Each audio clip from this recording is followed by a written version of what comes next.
Minerva. You know how I love me a good Minerva Teichert story. This is the best. Mornings are better with a warm beverage, even for Latter-day Saints.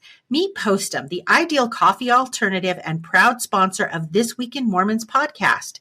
Spotted on the coffee aisle at Smith's Grocery or at your local nearby store. Can't locate it? No worries. Order it at postum.com. Explore delicious recipes to tailor your Postum experience. Start your day off right with Postum.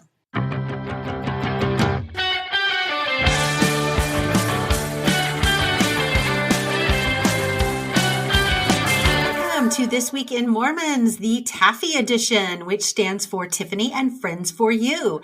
My name is Tiffany Hales, and I am your co-host tonight, and I am here with one of my friends. I am here with my friend David Larson.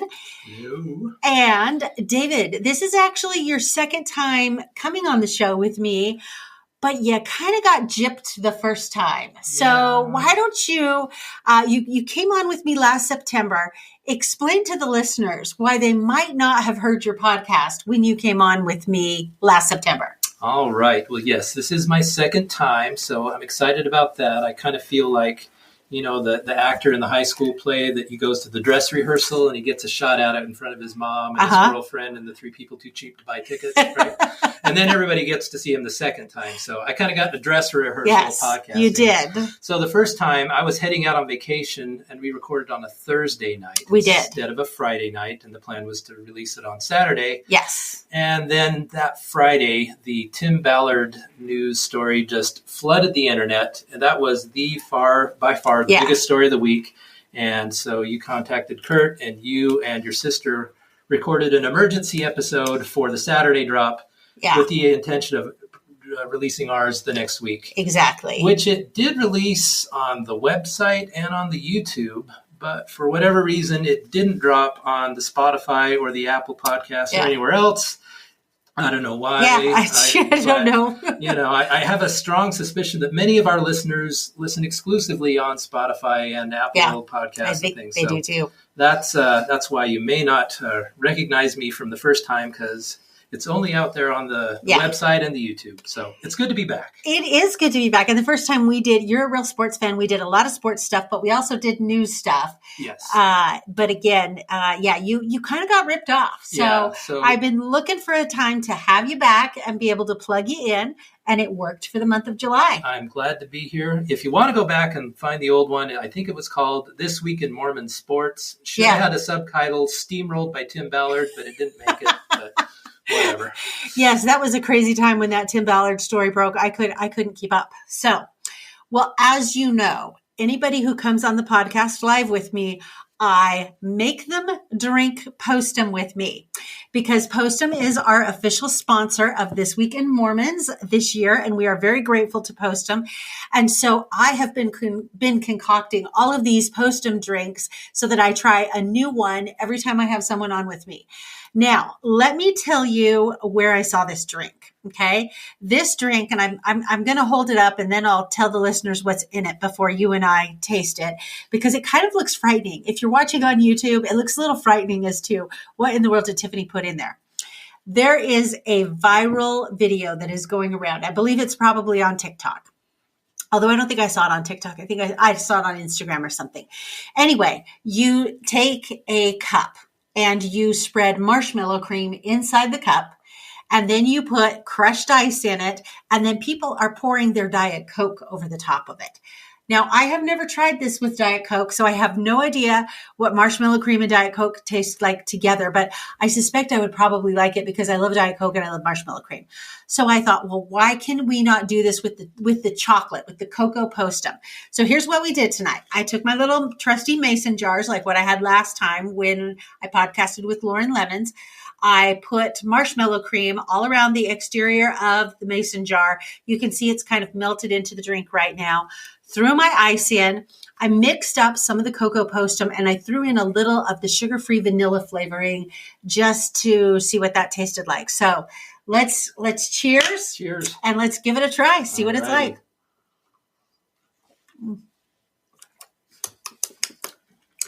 It's not as sweet as I thought it would be. No. I thought with the marshmallow cream, it'd be a little bit sweeter, but I'm kind of glad because sometimes the sweetness really overwhelms me. Yeah. I don't like it as well as the one I made last time. Well, I didn't have the one you had last time, so what's your review on it? My review, I'm going to give it 3 stars out of 5. Okay. Okay. I've had way worse, but I've had better. Yeah. Maybe a little more the Postum chocolate flavor. Yeah. It doesn't. It's a little watery. It's a little watery, but it's not bad. I think you're right. I think I should have made my Postum stronger. Live and learn. Live and learn. But yeah, I mean, seriously, it's not bad. And you know what? And maybe it was just my first sip tasted a little weak, because as I'm tasting more of it, I'm definitely getting more flavor. And you know what else? What? It's ice cold and it's 105 outside. That is very, very true. Complain. I'm not going to complain either. Still like the almond concoction from last time better. I think I will try this over Diet Coke just for funsies. So, all right, Postum, thank you very much for being our sponsor this year. So, in my world right now. Tell us about your world. In my world right now, I am preparing for girls' camp. Yay, girls' camp. This is going to be an adventure, is all I have to say. My husband and I last year, if you were listening in the podcast, we got asked to cook for girls' camp, and we cooked for girls' camp. Apparently we were too successful in cooking because they made us come back again. Either we didn't get it right and they wanted us an opportunity to get it right, or we did it too well. I guarantee you rocked it, because I know how both of you cook, indoors and out. So yes. You got it. So, but this is like a girls' camp on steroids. Oh, we got Bishop T in charge. We're headed to the mountains. So this is what we are doing. This is probably just going to be TMI information for everybody here in just a minute. So we leave on Tuesday morning. We drop our stuff off somewhere, because then we go to a trailhead and the girls backpack. And so we do a 3-mile backpack hike into somewhere. I don't know. It's a mountain. There's lakes. I don't know. And then we camp overnight there. And then in the next morning we wake up, we backpack, or we hike up to a lake. They hang out in the lake. Then they come back in the afternoon, grab their backpacks, and we backpack on out. And then we go to the church camp. Okay. So girlfriend here has never been backpacking. And the reason girlfriend here has never been backpacking is girlfriend here does not pee in the woods. I am the princess who does not pee in the woods. I am also the princess who agreed to go on the 24-hour backpacking trip. It's been done before. So I promptly got on Amazon and I ordered myself a device. I have not test driven the device. I am debating if I need to test drive the device before I attempt to pee in the woods, or if I just go, well, this is my option, so I'm going to have to figure it out. It doesn't start with a D, does it? I don't think so. The things I got are like disposable throwaway things. Well, it depends. I don't know. No. I did not get the depends. But now that you mention it, that might not be a bad idea. That backup plan, right? Yeah. Okay. Anyway, so this whole backpacking thing is like so way outside my comfort zone. And so we do that for the first, 36 hours or so. The good news is during the backpacking, I don't have to like cook for the girls, because they have the rehydrated meals.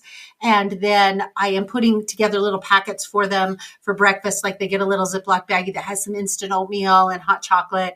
And then I'm giving them another Ziploc baggie that has like a protein bar and snacks and things like that to eat like for lunch and stuff the next day. So I don't have to cook. I just have to sleep in a tent and pee in the woods. You can do it. I have all the faith in the world in you. I was telling my office about this, and they were like, this is what the princess is doing. And I'm like, yeah, this is what the princess is doing. This is way outside the princess's comfort zone.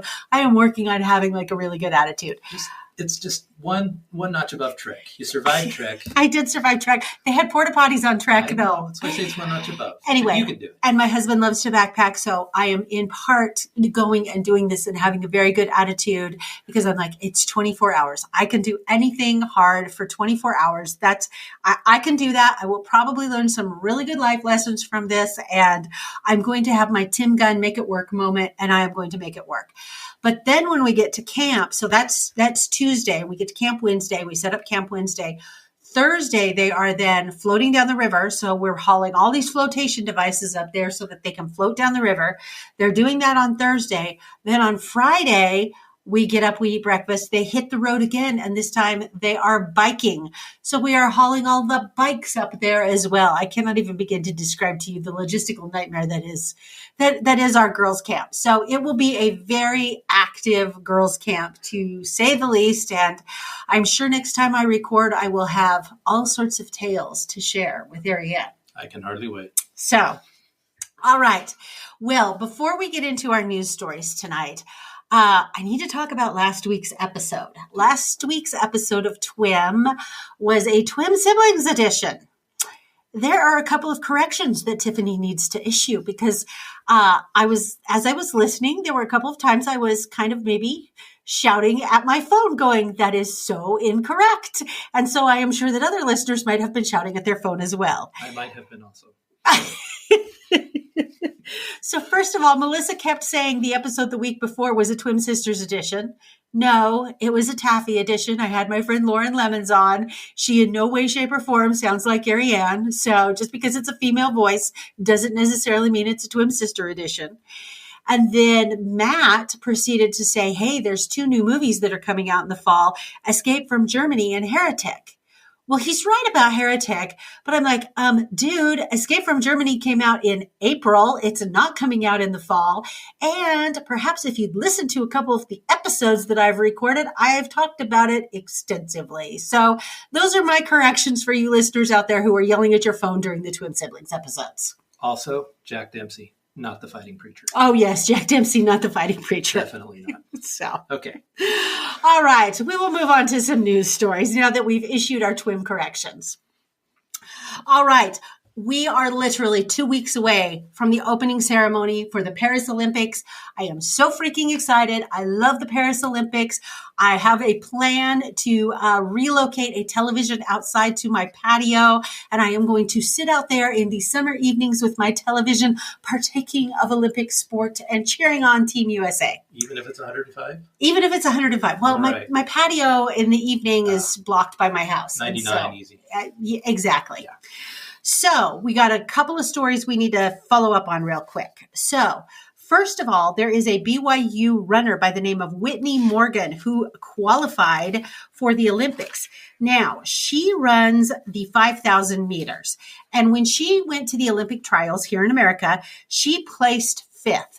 Now, the top 3 people get to go to the Olympics. So as a 5th place finisher, she was not guaranteed a spot at the Olympics. But her coach also knew that some of the other runners that were in the 5,000 meter also ran like the 1,500 meter and the 10,000 meter. And if they qualified in both events, they may want to focus on one rather than the other. And that is exactly what happened. Is the 4th place finisher decided, I want to run the 1,500 because she qualified in both the 1,500 and the 5,000. So then that would be the 3rd place finisher. So I guess only the top 2 in the 5,000. The top 3, but then the 3rd and the 4th both dropped out. Yes, the 3rd and the 4th both dropped out because the 4th one, she also runs the 10,000 meter, and she said, I don't want to run the 5,000. I want to run the 10,000 meter. And so Dejit Taylor, who is the BYU coach and also coaches this sister by the name of Whitney Morgan, called her up last Saturday, was asking her how her workout was. And then she said, by the way, how's your French? And Whitney said, my French?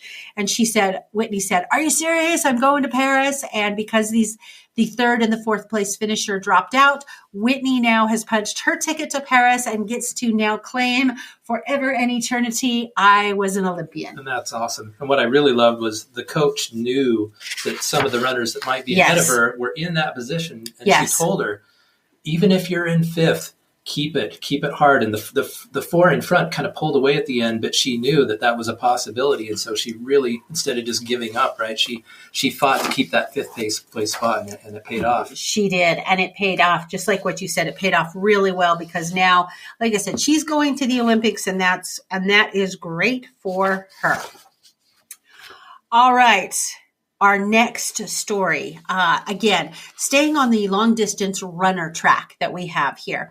There's an interesting story that came out. It actually came out at the end of June, but I was holding it for this episode because this episode preceded the Olympics. And it is called The Making of a Steeplechaser, How BYU Became Steeplechase University. So as we know, BYU is known as a quarterback factory. Mm-hmm. However, BYU is quickly being known as the Steeplechase University because BYU is sending 3 steeplechasers to the Olympics, 2 male, 1 female. They're also sending 2 marathon runners to the Olympics, and now this Whitney Morgan in the 5,000 meter. So BYU has these incredible long distance runners, and they have never qualified, I believe, this many current and former athletes. Tied for the record this year. Tied for the record. And so the article goes through and talks about how steeplechase came about for BYU. That I thought this was really interesting. So steeplechase is kind of a strange event because you've got your distance running and you've got your hurdling, and then you've got this obstacle course that has these water elements. And so there's a lot of technicality to steeplechasing. And so a good coach can take a moderately capable distance runner. And if that moderately capable distance runner can learn the good technique for hurdles and for these water jumps that they have to do, they can become a fantastic steeplechaser. And BYU figured that out pretty early on. And so they've built up this reputation as this great program for steeplechasing. And so the article kind of goes into the history, and there was a gentleman by the name of Willard, Hershey. Yes, Willard Hershey. And he coached, I believe, he did hurdles. This idea of teaching technique for steeplechase came from a coach by the name of Chick Hislop. Pat Shane. Well, the origin in the 70s lies with Pat Shane. He was a steeplechaser at BYU, but his coach was Chick Hislop. And so that's where he kind of then picked up some of these techniques and turned them into BYU. And originally, up until I believe the early 2000s, there was not a women's steeplechase program. There was just a men's steeplechase program. And so they started advocating with college athletics to add a women's steeplechase program. They could see that this was coming. So they started then training their women so that when the steeplechase program for women was an approved event, boom, BYU was ready to go. And of course, the article pays homage to the infamous Henry Marsh. Famous. He's famous, yeah. I called him infamous. Yeah, well, no, he's a great guy. He is a great. So talk to us about Henry Marsh. So Henry Marsh, he was one of the first at BYU, and he did so well learning the steeplechase program that he qualified for the 76 Olympics, like not long after he got off his mission, right? And this is like a little kid. But really, he was in the prime of his steeplechasing career for 1980 and 1984, and he was just snake bit. Yeah. Because 80, he was a favorite for the medal, and that's the year the Olympics got boycotted by the U.S. 84 was in Los Angeles. I so remember the Los Angeles Olympics. And at that time, he was living in Bountiful, Utah, which is my hometown. Mm-hmm. So he was a big deal around my parts, and we were all cheering for him, watching the TV. And what happened was he crushed it at the Olympic trials, and right after he got a virus, and he was basically training at kind of half speed, all between the Olympic trials and the Olympics. And he wasn't at 100% for the actual Olympic race. And he gave it everything he had. He was in second place going down the stretch and just ran out of gas and finished in fourth by one step, and then collapsed on the track and had to be carried off. It was really tragic. But there's actually a podcast from last year called on the Wise Guys podcast. He's a guest for an hour, and he talks about all his career and everything. It's really interesting. I bet that's fascinating. Yeah, but he had some great, analogies about steeplechasing is like life. You got to go over the hurdles, and you got to get through the hard times, and you get up and you keep moving. Poor Henry, man, I wish he could have got a medal, but he's succeeded in life in a lot of other areas. So good for him. Exactly. Anyway, this is just a great article that talks about how BYU has just really built up this steeplechase program. And it really is kind of amazing when you look at, again, at the number of athletes with BYU connections that are headed to the Olympics in track and field events, most notably the Steeplechase, but other long distance running events. So they are going to be very fun to watch. Nice. All right. Staying on the Olympic theme. We got the Jimmer. Jimmer Fredette. Everybody's either favorite or least favorite basketball player from the state of Utah, depending on probably what college you cheer for. But anyway, non-BYU people love to hate on the Jimmer. But well, for those of you who may not know who Jimmer Fredette was, he played basketball for BYU and was very popular. Very popular. He had a fantastic college career. Had a lot of expectations going into the pros for various number of reasons. There's a really long article that was published a couple weeks ago in Time that we're not going to go into here, but you can look it up. That really goes into the details of what's kind of the ups and downs of his career. So fizzled a little in the NBA, found success overseas, especially in China. He was like a legend in China, and then came back, was drifting around some European leagues, and then got the attention of the 3-on-3 FIBA basketball league, and specifically the people in charge of the U.S. Olympic team. Because this is a debut sport at this Olympics. Well, that might have been at the last one also. I want to think that the last one maybe it was an exhibition sport. Was it exhibition? Okay, yeah, because the article says here he's representing the United States in the Olympic debut of 3x3. Because I do remember the 3x3 in the last Olympics, but I think it was just a test run to see how it would fare. Yep. So he's going to be on the United States 3x3 team. Yeah, I looked him up on the FIBA website, the 3x3. He's actually the number 1 ranked player in the U.S. Oh, wow. And the number 4 ranked player in the world. Wow. And the USA is the number 2 seed going into the tournament. The bad news is that like 5 of the top 8 players or so are all on the number 1 team. So that's going to be tough. So that's Serbia. Serbia. And that's their opening match. So that's going to be a really good gauge for how they're going to do. But that will be. So tell us, because you are more in tune with sports than I am.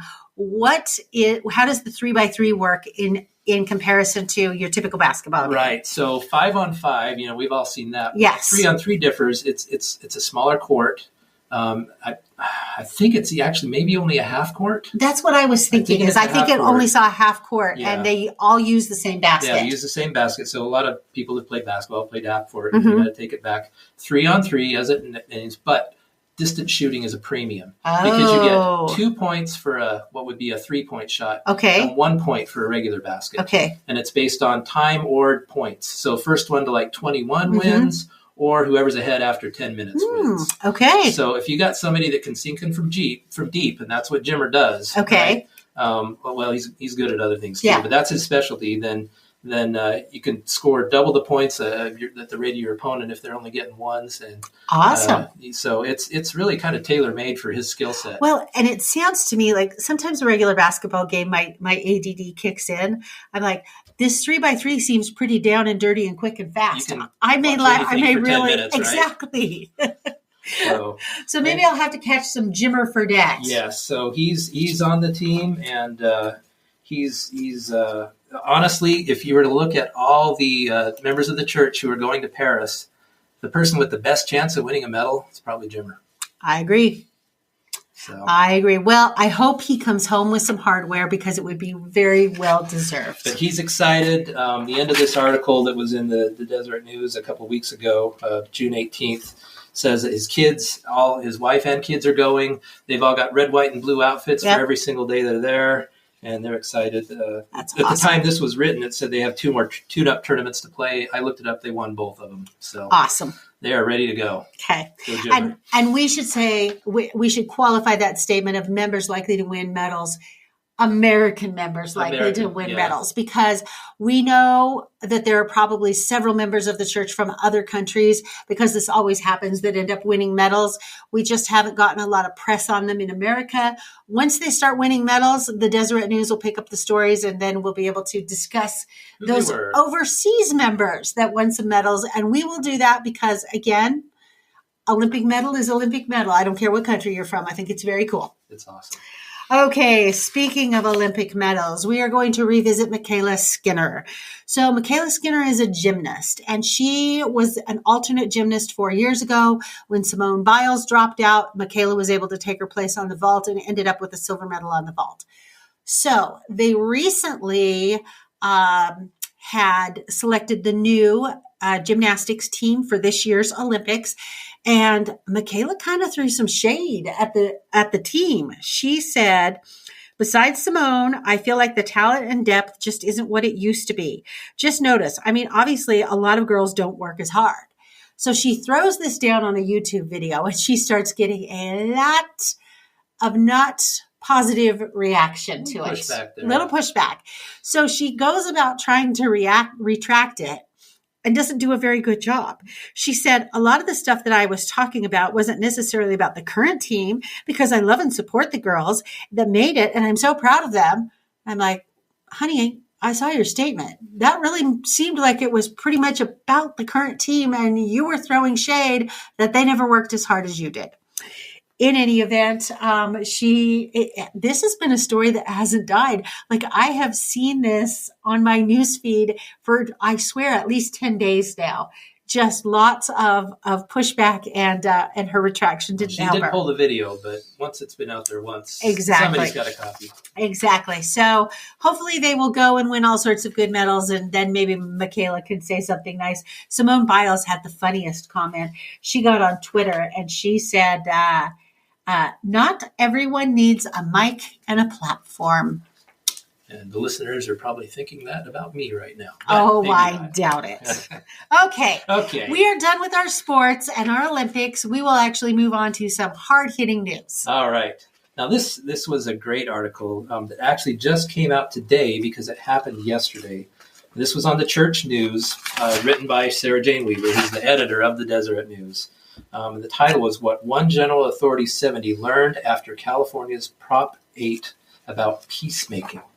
And this was a fascinating kind of historical revisitation of all the events that have taken place between mainly the church and the LGBT community since Prop 8. So if we flash back in time to 2008, that's when Prop 8 was in California, which was the church was pushing and helping to fund encouraging members to go out and basically stump for this proposition in California, basically, defining marriage between a man and a woman. And, the way this, and the person giving the talk, this is in Notre Dame, Indiana, and it's Elder Alexander Dushku. I know he's spoken in the past year or so at General Conference. He has. And so he's an attorney, and he's been involved in this, and he's talking about religious liberty in a polarized age. And what he says was that, at that time, the church saw itself as participating in the democratic process on a matter of legitimate debate and public policy. But on the other hand, the LGBT community, especially in California, saw it as a denial not just of marriage status and benefits, but of equal dignity and citizenship. And he says the anger and anguish were real, and so was the backlash, especially against the Church of Jesus Christ. A lot of other faith-based groups were sponsoring this, but as usual, the church gets a little bit of extra attention thrown its way. So this kind of what kicked off church leaders and the LGBTQ community in Utah to maybe start talking together. So and working together. So there was a man, a church employee named Bill Evans, who just recently died in the last couple of weeks. And he was heading the church's government relations team, and says he was a peacemaker, not a culture warrior. And so he and some church representatives got some people together quietly in Salt Lake City with some LGBT representatives, and they talked mostly just to kind of get to know each other for a while. And then as time went on, they started feeling each other out and figuring out what was important to each other and learning, hey, these are real people on both sides with good points and things to talk about. And so they started resolving a lot of things kind of under the table without the media even getting involved and backlash. But all those efforts eventually led to the now famous 2015 legislation in Utah, what they call I think they call it like the Utah Compromise. They call it, the Utah Compromise. Right. And so And I love what he says. He says the culture and rhetoric of a very conservative state shifted in response to law, not just the words of the law, but the process by which the sides had come together to enact it. And then Elder Dushku says, Utah remains one of the most sexually conservative states in the nation, but is also one of the most supportive of basic rights against unjust discrimination for LGBT persons. Yeah. And then it goes on and talks a little bit more about further efforts to take it national in the 2019 Fairness for All Act, which didn't pass. He says it was it was long and complex and probably too long and too complex, but he said that going through that effort taught them to be more practical and less ideological, to listen more carefully and understand opposing views, and to respect and trust each other. And I really like this because, I think a lot of us grew up in an age of the church where it was like, certain issues, that's bad. Yeah. We don't do it. End of story. Exactly. Without giving any consideration to the mitigating effects of, these are real people being affected. They have feelings. Many of them aren't choosing this deliberately, it's just kind of how they feel, and they're confused and feel like they're being driven out. We all know people that have experienced this and continue to experience this. And I love how this article kind of explains the evolution of both the church and I think a lot of individuals within the church over the same period of time and coming to grips with tough issues like this and how to be more Christ-like towards people. Well, and what it reminded me of is, President Nelson has his famous talk about, be peacemakers. This is an example of how to be a peacemaker. They weren't in there yelling and screaming at each other. They started off by having a civil conversation and getting to know the other person. And it is really amazing to me that when you are able to connect on a human level with another individual, even if you completely disagree with with choices that individual has made in their life, once you're able to connect on a human level with that individual, though you can find the areas where you have the common ground that you can agree on, or you can learn to see it from their perspective and go, okay, I may not agree with that, but I understand the perspective that they have. I understand where they're coming from. I'm going to respect them on that. I'm going to respect that they have their freedom to choose that, and just ask that they respect that I have my freedom to choose that. And I just think it is such a good example of President Nelson's talk on being a peacemaker. I also think it is a good example of Spencer Cox, the governor of Utah. He famously said, we need to disagree better. He does not like the current rhetoric that we have in today's political economy that is all about you're either with me or against me. And if you're not with me and you don't agree with me 100%, then you're against me. He's like, no, we need to learn to disagree better, and we need to learn to respect viewpoints and people that we disagree with. And so I really appreciated what Elder Dushku had to say, and that he was saying it at a forum that specifically dealt with religious liberties, because if we want to protect our religious liberties, we need to protect others' rights as well. Absolutely. We will not be able to protect our religious liberties at the exclusion of protecting other people's rights as well. Yep. So, great article. Yep. Okay, the next one is a little more of a shout out. So the church recorded this kind of concert that's called Festival, a youth concert. And so they recorded this on June 5th and 6th, 2024. It will be available for release on the church's broadcast page and their streaming app and all of the forums that the church has media on August 5th. And so what they did is they have a select group of songs, and they had asked a number of young people to sing these songs. They have released the songs so that you can listen to the songs ahead of the concert that will be released. There's also some music videos associated with these songs. And they said, the purpose of this event is to strengthen discipleship in Jesus Christ through music. It is. I actually went onto Spotify and typed in the name of the concert as specified, and it was not hard to find. Okay. And tell me what you thought of the songs you heard. They were good. I mean, they're basically modern pop genre feel, right? The first song, I thought I was listening maybe to a Sia song. And it sounded a little bit like that, but then, got some other ones. Now, I will say it's a compilation. So many of these people that are into this kind of music will have heard many of these songs before. It lists how many downloads there are on Spotify for each song, and one of them's like up to 10 million. That didn't happen. Is that overnight. the FSY medley? No, that's the last one, if you believe. So the middle three, it's either 5, 6, and 7, or 6, 7, and 8 on the list. Follow FSY medley. What is the joy? Those would seem to be the new ones. Because they were down, just a couple thousand views, and everything else had a lot more. So it's a little bit of new material mixed in with some popular older material. But I'm betting for the concert they'll have, fresh ways of presenting it. I think the article talked about how one of the girls got to go record in the Philippines. From Philippines, They took her to the Philippines and wandered all over for 3 days making the music video. So I think, the purpose of the play is to get you familiar with the music. Exactly. So that when you hear the concert, you can fresh connect. New way to see it.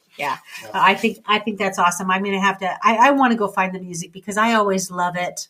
I love the hymns, but I also love when we have other worshipful music that focuses on Christ that maybe is a little more pop related and relatable. Okay, right. Church ball. New church ball. Did you ever play any kind of church ball? Well, when I was a teenager, we had volleyball, and so we'd have a ward girls volleyball team, and we'd play other volleyball teams within the stake. But what I remember from church ball growing up is our ward had an adult male basketball team. And let me tell you, the throwdowns and smackdowns. Now, I was never there, but I heard about them when my parents were discussing them from certain ward members and their behavior at church ball. I'm sure there are legendary stories of church ball happenings across the Western United States from decades gone by. I think. Well, this is a new twist on church ball. This article. So this article again from the Church News, and it's really just little mini snippets of things happening around the world, and then they'll direct you to links for the full story in the native language, even. So you got to hit the translate button. I read up a little bit more on them. So in Korea, we had a futsal tournament, which I had to read about what that was. Explain to our listeners what futsal is, because I've never heard of futsal. It's kind of like mini soccer. It's 5-on-5. The ball's smaller and less bouncy. The goals are smaller. The field's smaller. And otherwise, it seems like it's basically trying to kick the ball in the goal, right? So, So that was for young women and adults in the Korea area. They had 4 stakes that went and competed in that, and they had a great time. They also had a ping pong. I think they had a ping pong tournament there. Yes, they call it table tennis. Table tennis, yes. I call it ping pong. It's ping pong. Is that? I know in the world they call it table tennis. Are Americans the only one that call it ping pong? Absolutely not, because the Chinese word for ping pong is ping pong cho. So that's where we get it from. It's Chinese. Because I don't know. Ping pong just seems a lot more fun to me than table tennis. Yeah, so they had that, and then there was a little snippet about a gentleman originally from Ghana. His name is Martin Binney. He was from Ghana. He moved to Japan as a youth, got into boxing, joined the church, married a gal, had an injury, got back into boxing after he joined the church, and became like a middleweight champion in Japan, of all places. And just a cute little thing about him, and his wife eventually joined the church. They got sealed in the temple a few years ago. So we got a Peruvian dancer. That didn't say his name, but that's where the link came in handy. I clicked on the Spanish version of the Peru website. He's 17 years old now. He's been dancing for 10 years, and he won this competition that it seemed like it was getting you into some arts school that's very prestigious and very hard to get into. So I may have been. The Spanish translation was a little rough, but that's kind of what I was trying to get from it. And then, so good on him for being an awesome Peruvian dancer. And then finally, this was an interesting one because with the world politics being what they are today, we forget about Russia. Yes. There are members of the church in Russia still. And you will notice that the church doesn't really take a political position. Yeah. They take an anti-war position, but they don't take an anti-country that started the war position. No, they don't.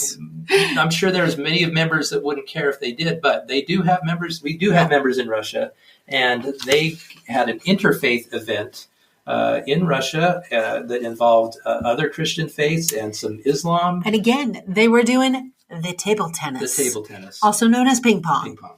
Yes, and they hope to be able to do it again in the future. So very that was cool. a pretty cool little summary of church ball around the world. Exactly. More love and less. I was going to say, it seems like more skirmish. Less skirmish and probably less swearing. No swearing in church ball. Come on. There's no crying in baseball. There's no swearing in church ball.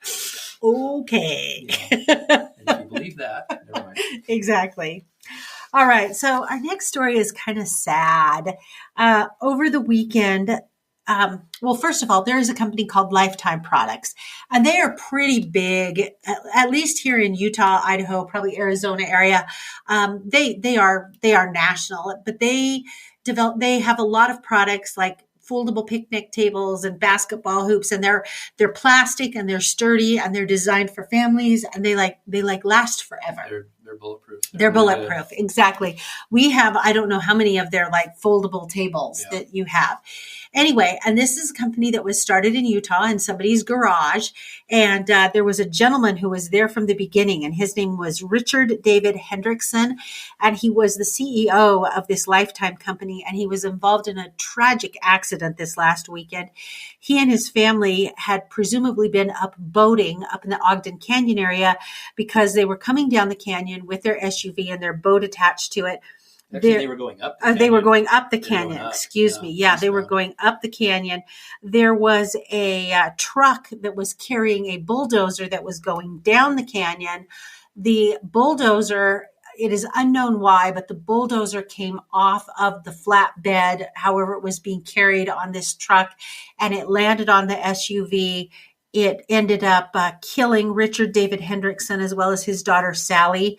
His wife and two other children were in the car at the time. They were not seriously injured, but unfortunately he lost his life, and a bit unusual because, well, not a bit unusual. I mean, very sad. I believe it's not clear if he is a former stake president in his stake or if he was the current stake president at the time. It just said that in addition to his business leadership, he served as a stake president for the Church of Jesus Christ of Latter-day Saints in the Ogden, Utah, Pleasant Valley stake. So very sad. Very sad, and really kind of a freak accident. Yeah. Have you been on that road before? I have not. I've been on Logan Canyon, but I haven't done Ogden Canyon. Ogden Canyon. I used to go up it all the time as a kid. My grandparents had a cabin up above the reservoir that they were probably headed towards Pineview. And it's slow and twisty, and, I can only imagine what happened, but, not strapped down well enough and going a little too fast. And that's very tragic. Very tragic.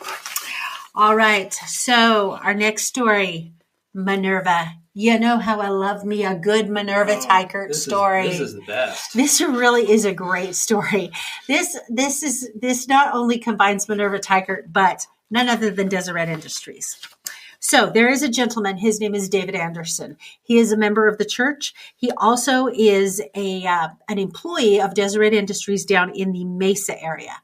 So 2009, he's sitting in his office there. Somebody drops off, as you do. I quite routinely here in Boise, after I do deep cleanings in my house, take things to the Deseret Industries for, that still have use that I don't have use for anymore. So somebody drove through their outdoor donation dock, dropped off a few pictures and paintings that had been sitting in the garage, and left. So the staff member is looking through what was dropped off, and he notices this painting, and he takes it into the office where this David Anderson is. And David Anderson immediately recognizes it.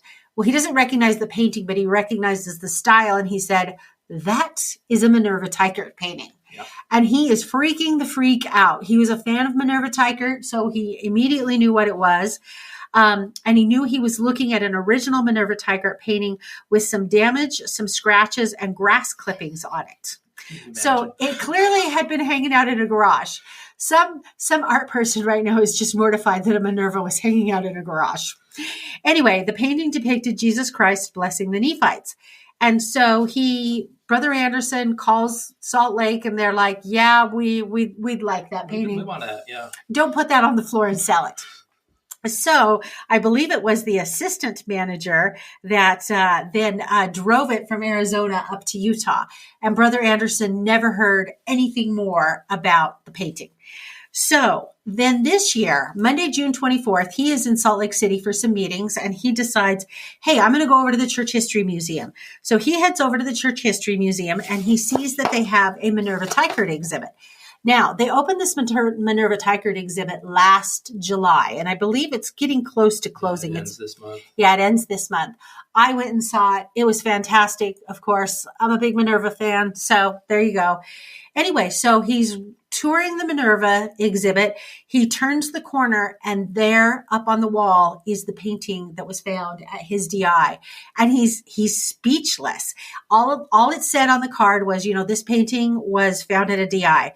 So he finds one of the docents. That's one of the little volunteer workers who's there, kind of managing things. And he says, I couldn't speak.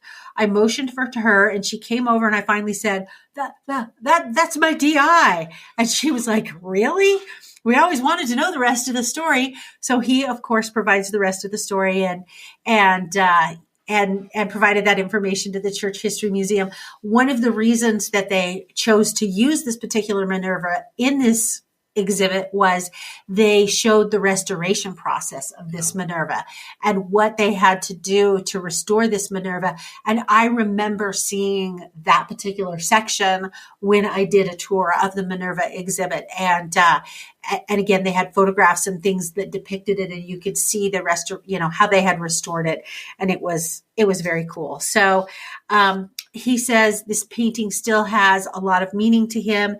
He says, I just love how Jesus spent the day teaching them. This is a painting depicting of him with the Nephites in America. And, that, it was time for him to go. He had others to visit. And he also talks about the DI. And, this painting was such a treasure that the DI received. But he said, there are a lot of treasures at the DI that we have in our associates, and how they help their associates to gain some skills and employment and things like that, and blessing these associates one by one, much in the same manner that Christ blessed the saints, the Nephites one by one. So that was awesome. Lovely, heartwarming story. All right, Tiffany, quick question. What's your best DI score ever? Oh, see, I am not one of those ones that really scours the DI. So I don't really have a good DI score, but I will tell you what my husband likes to do. What's that? So my husband likes to wear the button-up plaid shirts with short sleeves. Yes, he does. He does. He has a whole collection of them. And his job, he does lots of manual labor. And so he gets these shirts very, very dirty. So of course I do not want to go pay $30-$40 for a shirt that he's going to essentially trash in 6 months. So probably I would say maybe 3 times a year, we hit up the DI. He gets a whole selection of new plaid shirts. He comes home, he gets rid of all the shirts that have stains, grease, tears, and we pay about $5 a shirt. So that is my score for the DI, is the DI keeps my husband clothed in his daily clothing in comfortable shirts that he likes to wear. Fantastic. Without breaking my budget. Awesome.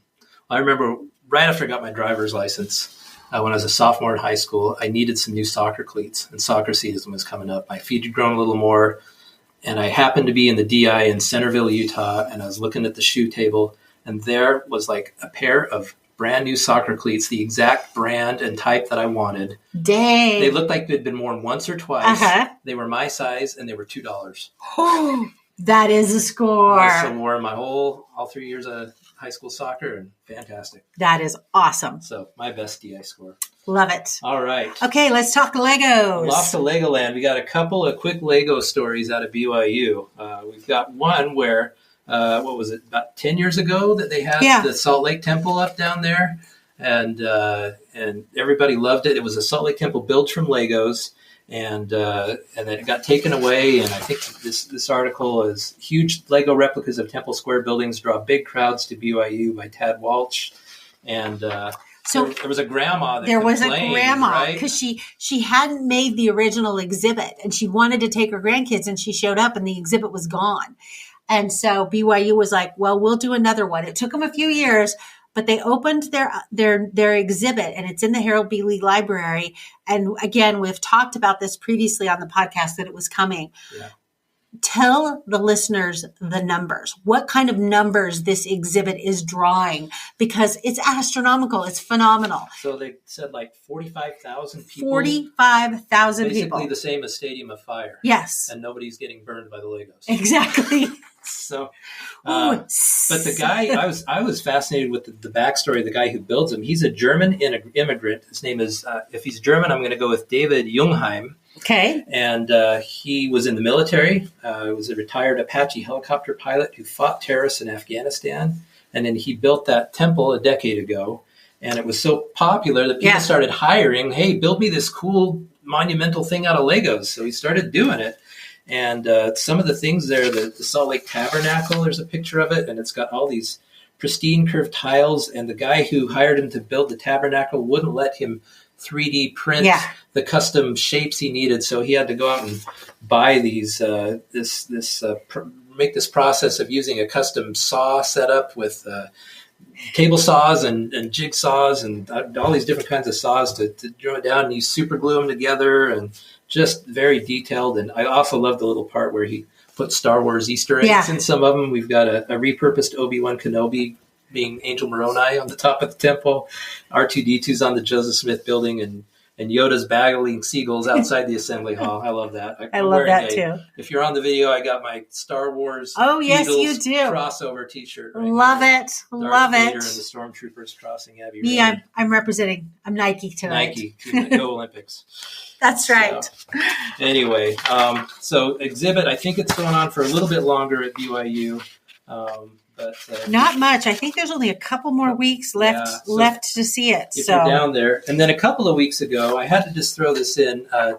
Tiffany, I believe you mentioned the College of Engineering Lego contest. I think it was in my episode with Lauren Levins. Yeah, the Taffy. Yeah. So you're checking the website and looking, and they actually put the results. They had a few days ago, they put the entrance on a reel on social media on their Facebook page, and then people could just basically comment. And they tallied them up, and the winners are the Lestarge Creatives.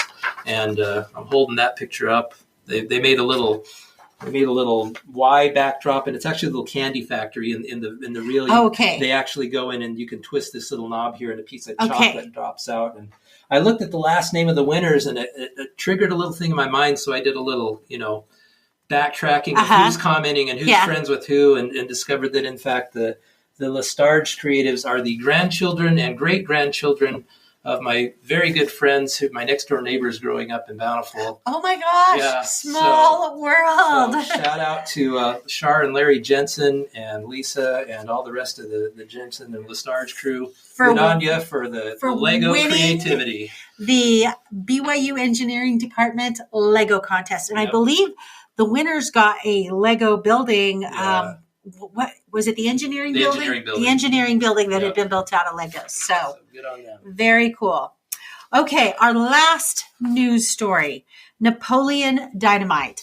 Can you believe it has been 20 years since Napoleon Dynamite came out? Crazy. That is so crazy. So they do this festival every year, but it's kind of even a bigger deal this year because it is the 20th anniversary of Napoleon Dynamite. If you are a Napoleon Dynamite fan, you know it was filmed in Preston, Idaho, excuse me. Yeah. Almost the same thing. Almost the same thing. I have an aunt that lives in Preston. She's going to kill me for saying Preston, Utah. But no, it's Preston, Idaho. It was filmed in Preston, Idaho. And so every year they have a festival there. And so for 2 days, people can come and meet other fans and check out a lot of activities. Some of the activities they have planned for this year, a school bus tour, photos by Deb, make your own chapstick, boondoggle kits, Liger drawing contest, tot eating contest, trivia contest, group dance instructions, thrift store prom, a Napoleon themed workout session, Rex dojo class, Logos football toss, movie screening, tetherball tournament, award ceremony. Just sounds like they're having a party in Preston. I was a little surprised not to see a cake building contest. True. They build you a cake.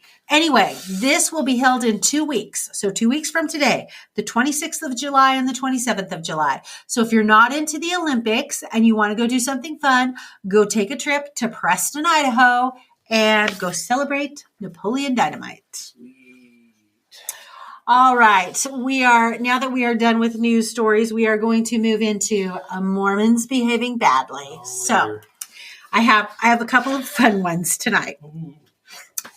Okay. This first one. Yeah. All right. The title of this article is Former Mormon Reveals Shocking Theory About Why So Many Members of the Church End Up as Influencers.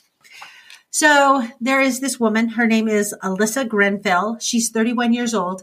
She is making a career of being a former Mormon. Yep. She likes to talk a lot of smack about the church and a lot of smack about the religion that she left. And the Daily Mail likes to listen to her. Yes, they do. Anyway, so this particular article, she is theorizing that because there are a lot of influencers that have ties and connections to Utah and ties and connections to the church. Mommy bloggers. Yeah. And so she has this theory that these influencers are secretly being sponsored by the Church of Jesus Christ of Latter-day Saints. They're just funneling the money in. They are funneling the money in. And she said, that, one of the phenomenon is, why the Mormons like to be influencers is because they like to keep journals and they like to show, that they're white and blonde and perfect and all of that. And she said, while that contributes to it, I really think that the church is funneling money. And so when questioned about some of the negative influencers like Taylor Frankie Paul, who was, if you know her, she's had her own edition of Mormons behaving badly. She's had her own edition of Mormons behaving badly. Alyssa Grenfell's theory is with the church, all press is good press, whether it's good or bad. So they don't mind sponsoring the bad ones because it makes people then go click in Mormon and then they move their Google analytics up. She says that she doesn't believe that the church actually pays them with money, but more with travel and food. Oh yeah. Gift cards. Who knows? And that there may be other ways that the church is sponsoring these influencers without the influencers really knowing that the church is sponsoring them. They're paying for all the Google ads. They're paying for all the Google ads. So anyway. However, Alyssa gave no evidence that the Mormon church is paying for any ads. Yeah. Shocker. It's just her theory. Anyway, nice theory. I do not believe it for 1 nanosecond. No. So, okay. Our last Mormons behaving badly is kind of an update. I could not have you on without discussing a Tim Ballard update. Curse you, Tim Ballard. Well, at least this one isn't like the original. It's just a minor update. It's not like the mountains of evidence I had to go through the first time around. Fun evidence, though. So it is fun evidence. Apparently, the Utah State Crime Lab has matched Tim Ballard's DNA to a sperm sample found on an alleged victim's skirt, according to court documents filed Monday by the plaintiff. This is giving me flashbacks of the late Clinton. 90s all over again, isn't it? The late 90s. Monica Lewinsky, we have your dress. From the Gap. That's really what I want to know was this skirt from the Gap? Because, Monica Lewinsky's dress was from the Gap. Is the skirt from the Gap? I've tried to forget and it's brought it all back. Anyway, the woman who is the plaintiff in this case is a woman by the name of Celeste Borys. She was Ballard's executive assistant. She is one of several women who has accused Ballard of sexual assault. What is really funny is several months ago, Ballard's psychic, Janet Runson, she released a podcast explaining how the DNA might be on Borys' skirt. She said, well, Borys and Ballard shared a suitcase, and so I'm sure that's how the DNA got transferred. Of course, Borys says, no, I never shared a suitcase with Ballard. That is not how the DNA ended up on my skirt. It's about as likely as the church paying for those Google ads. Exactly. Yeah. So there's your Tim Ballard update. Okay. All right. We are about to close the show out. Favorite things. Let's discuss our favorite things. You brought some fun stuff for me tonight. Favorite things. So what have you brought for me? Okay. I'm excited. I'm here. I got two things. I'm here to feed your mind, and I'm here to feed your face. Okay. All right. So are you going to start with my mind first? Mind. Okay. So I have 3 podcasts that I listen to weekly. I've got some that I go in and out of that I really like, but 3 that I'm devoted to. One of them I'm currently co-hosting, obviously. Yes. Okay, so we don't need to tout that one. We don't need to tout Twim. Another one is a Come Follow Me podcast that a lot of people have probably heard of. It's called Unshaken Saints. Probably doesn't need a lot of extra attention, but I've been looking for a new Come Follow Me because I'm not really jiving on the one I'm listening to. It's a good one. So I'm going to write that down. It's Jared Halverson. He's a BYU professor. He's excellent. This is good. All right. Now, the one I'm going to tout a little bit longer. The favorite thing. It's called The Standard of Truth. Okay. Now, it is not a startup. It's been around a few years. It's got a following build. I'm sure some of the listeners have heard of it, but many probably haven't. Okay. Its main focus is church history. Oh. And I love church history. And I love to laugh. And this podcast makes me laugh while I learn about church history. So it's 2 guys. One is a bona fide PhD historian with a lot of knowledge of church history. His name is Dr. Garrett Dirkmott. He is a professor at BYU right now.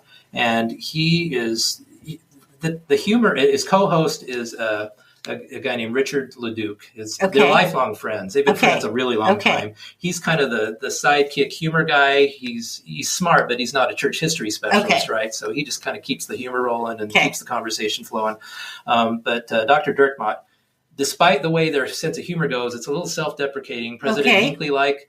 Despite the way they put it forward, he is incredibly smart, and he knows a ton about history and church history. And I guarantee you listen to a few episodes of this, you will learn a lot about church history. You'll probably laugh if you get their sense of humor.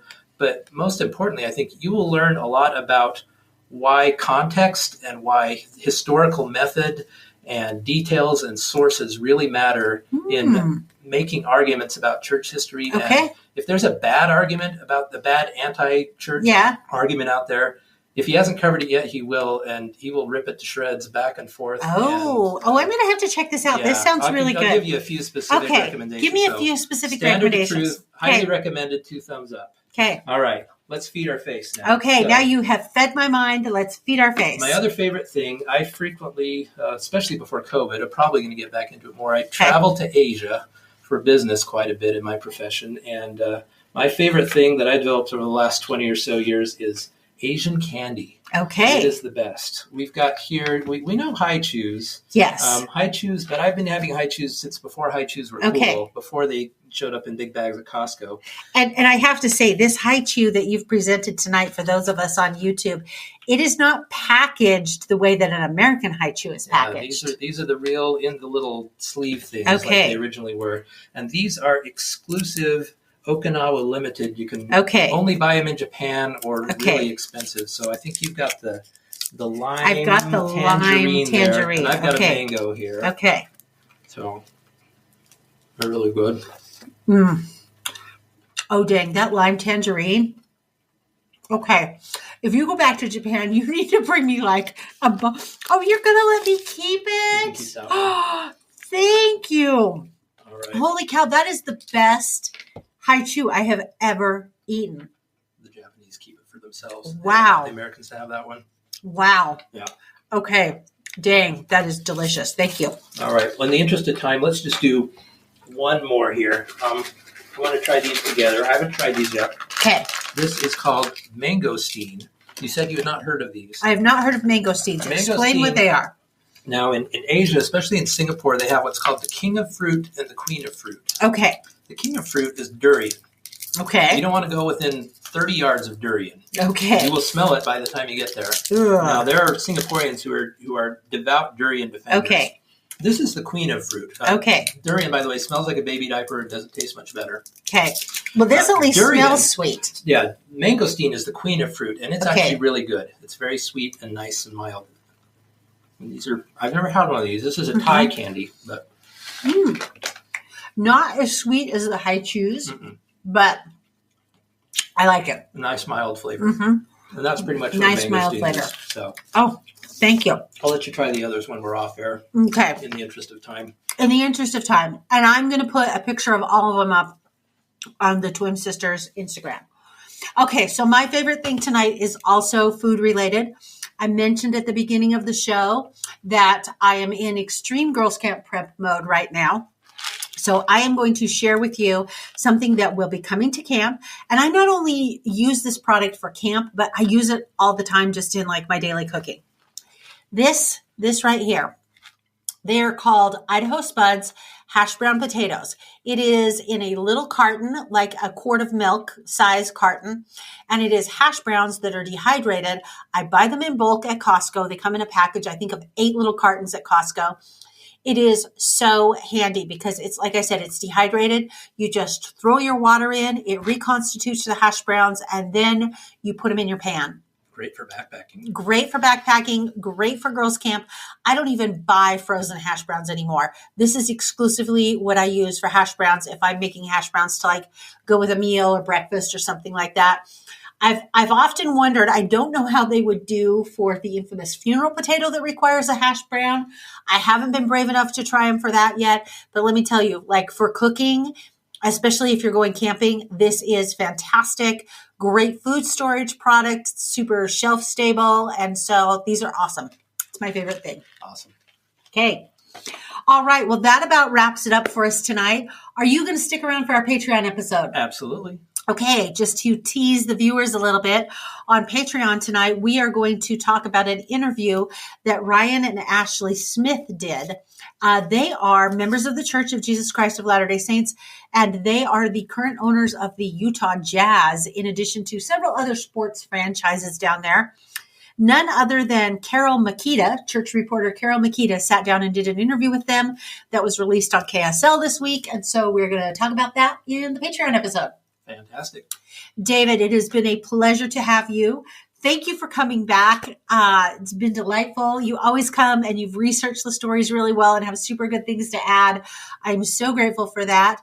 And well, thank you. It's been a pleasure. It's been a pleasure. It's been nice to get another crack at it. Get another crack. And so again, thank you. If you have any questions or comments, you can reach out at contact@thisweekinmormons.com. You can find us on the Facebook page. I've been trying to be really good about updating the Facebook page with all sorts of stories. Of course, I will update the Twin Sisters Instagram page with our favorite things tonight and all the other social media platforms. So, listeners, thank you very much.